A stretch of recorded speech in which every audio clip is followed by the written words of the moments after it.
Wow, that was a loud clap. That was a loud That was a really loud clap. All right, this is Giant Food, making ourselves at home in the DMV. Giant has now been a client for about a year, but this was really unique. How did we get here in terms of winning the business and a concept and going live? The fact that what we went into the pitch ended up what went on air. It's crazy. That never happens. That Never literally happens. never happens. And I think that's what made it so special, is that the core of the idea just continued throughout and has continued to this day, no matter how many iterations of This Is Home. Yeah, we pitched This Is Home. They said, we love it. Let's on air. go. Very little changes, except for actually make it happen. Giant was doing local and said, I want to do that, but different. What is agency out there? What do you think? How did we get there? What they're doing, this message about local, that is the right message, but maybe there's a way that we can help them really connect with people in those neighborhoods in a way that lets them truly own being local more than what they were doing already.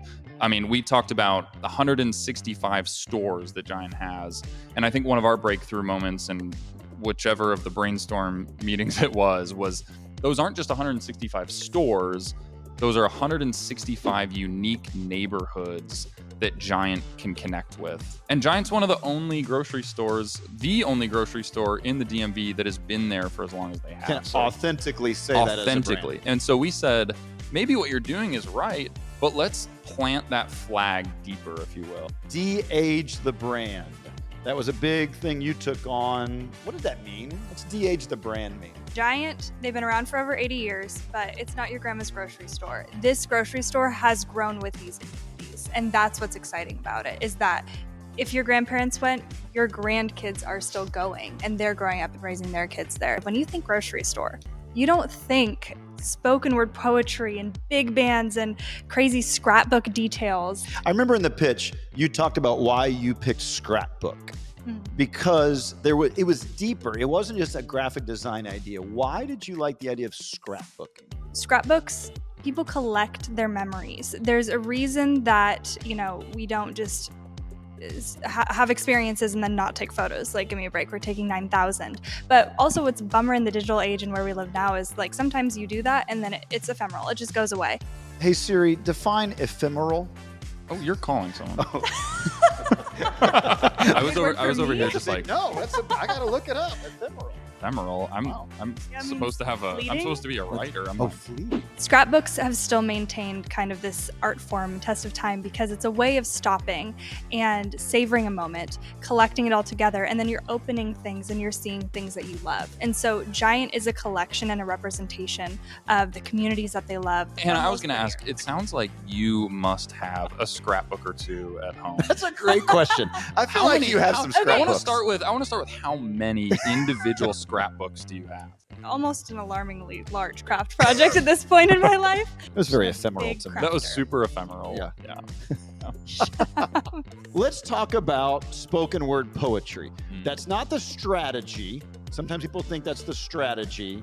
That's a tactic. I was on a phone call with a guy that was part of like a performing arts, spoken word sort of networking center somewhere in Virginia or DC, probably DC, somewhere in DC. And I was like, what is my job right now? Like, it was just one of those moments where you kind of knew you were onto something good based on how strange of a scenario you were in. When we looked at This Is Home, we knew that the overall message was that it's our shared community and that we're proud of the place we live, and that Giant is offering these ways through food to fuel and feed these different things we love doing in our communities. We started looking into different art forms around the DMV, and we found that spoken word poetry actually has a lot of really deep cultural roots in the area. Yep. And that just kind of was one of those sparks that really lit something pretty cool. I had written Vanilla Ice parody music video song lyrics before, which I thought was pretty cool, but this was a whole different ball game. I think one of the most fun parts of it was that we actually worked with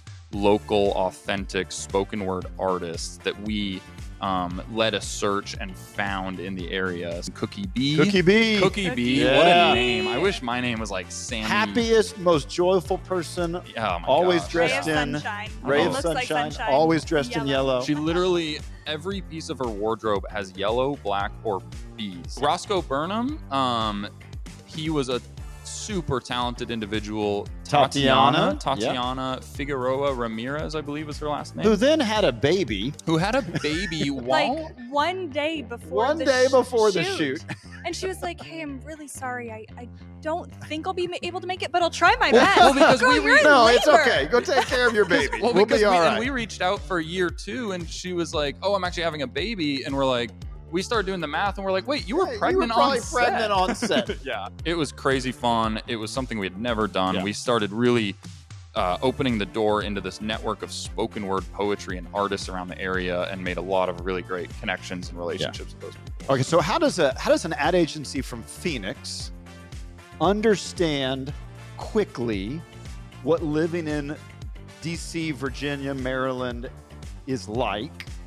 How did we do that? We did go on like a heart and soul road trip around Road the trip. entire DMV multiple times. Of course, boots on the ground efforts. It Yep. was showing up. It was going to different places, walking through different neighborhoods. It was even like knocking on porches of some folks and asking them if hey, do you want to be in this Giant commercial? And then photographing their front yard. Can I just say I will never make it as a door-to-door salesman. You did great. Because I was the one knocking, and it was terrifying. In the middle of that shoot, there was also a solar eclipse. Cool. And we also found spy rats. Spy rats. rats. So we're there for the first time on this epic road trip. We're driving around. We pass the CIA, FBI, Pentagon building, and we're walking along the streets of DC, laughing about there might be a spy over there, might be a spy over there, and I stupidly lean over a trash can to say there's probably a spy in there. Well, hold on. You leaned into a trash can because that's where spies in the movies always do their secret Yeah, I was drop-offs, looking for the drop-off. exchange, The drop-off. And as I lean over the trash can, out jumps a rat right at me. Scares the crap out of me. How big was this? Huge. This was huge. Like this Okay, big. Like huge. This was the biggest rat bat, ever. Let's talk about, we did talk about locations. Brody Casper, phenomenal job. Location scouting. Thank you, Google. Thank you, every stock image site in the world. What were some of your favorite places we shot in the DMV? For me, the first one that comes to mind was this most recent shoot when we were at Gravelly Point, standing under where all of the planes land at Reagan That was Airport. And crazy. Hannah was our first stand-in for Thank that you. shot. Yep. Creighton, put the photo up. Thank Nope, you. please don't put the Cue photo the photo. up. Cue the photo. Nope. Basketball court under the bridge. Jones Point Park. Jones Yes. Point Park, Jones thank you. Point That was Park, the epic, JPP. especially when said Brody Casper stood in as still talent and shot some baskets. Yep. Brody somehow knew he was going to be in that because he didn't show up to that location in basketball shorts. But by the time He had it to was change we clothes. needed someone for stills, he suddenly was in. Oh, look what I have in my suitcase in the back of this car. You know what? I think I did bring a basketball. Well done, Brody. Well done. What sort of things have we heard? Social listening, people, what are they saying? With Giant, I genuinely don't think I've seen a single comment that says anything other than wow, fire emojis, this is awesome. So I think that just says a lot about the strategy of connecting with the community, because I think everyone that's been seeing it and seeing their own homes and neighborhoods and communities represented have become huge fans, and that was the goal of this campaign. Yep. All right, so we'll put links to all the Giant work on the website. Check it out. Giant, this is home.